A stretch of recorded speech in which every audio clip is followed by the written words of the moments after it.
అనగనగా ఒక చిన్న పల్లెటూరు. ఆ పల్లెటూరులో ఒక లింగయ్య అనే రైతుండేవాడు. అతను తన భార్య లక్ష్మి, కూతురు చిమ్మి వీళ్ళ ముగ్గురు ఒక చిన్న ఇంట్లో ఉండేవాడు.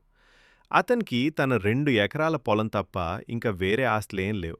ఇంకా వేరే పని చేయలేరు. ఆ పొలమే అతని జీవనాధారం. ప్రతిరోజు ఉదయం సూర్యుడు ఉదయించే కంటే ముందే లింగయ్య నిద్రలేచి తన 2 ఆవులను తీసుకొని పొలంలో దున్నుతూ ఉండేవాడు.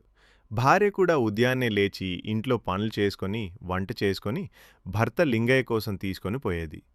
ఇద్దరు భార్య భర్తలు పొలంలోనే పని చేసుకుంటూ ఉండేవారు.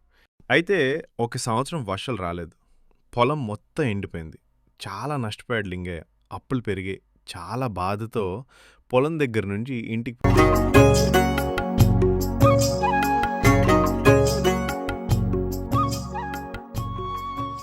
అతని చూసి తన భార్య ఇలా అంటది. ఏమైందండి ఇంత నీరసంగా ఉన్నారు? ఇన్ని సంవత్సరాల్లాగానే ఈ ఏడు కూడా వర్షాలు లేక పొలం మొత్తం ఎండిపోయింది. అప్పులు పెరిగాయి లక్ష్మి. ఇప్పుడు ఏమి చెయ్యాలి ఏమో. ఏమి బాధపడకండి.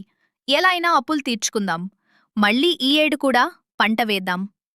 చూద్దాం. అని భర్తకు ధైర్యం చెప్తుంది లక్ష్మి.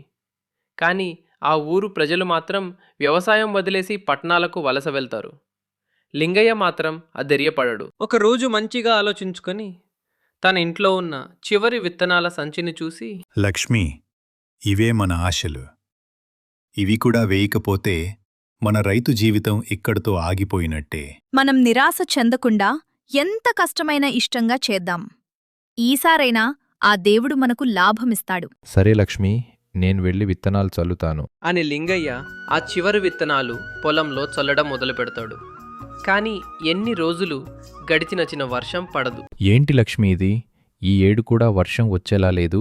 మీరు నిరాశ చెందకండి. వర్షం వస్తుంది, మన పొలం మంచిగా పండుతుంది. నేను ఓడిపోవచ్చు, కాని రైతు ఆశ మాత్రం ఎప్పటికీ ఓడిపోకూడదు. ఆ ప్రకృతికి ఆ రైతు మాటలు విన్నట్టుగానే ఆ రాత్రి ఆకాశం మేఘాలతో నిండిపోతుంది.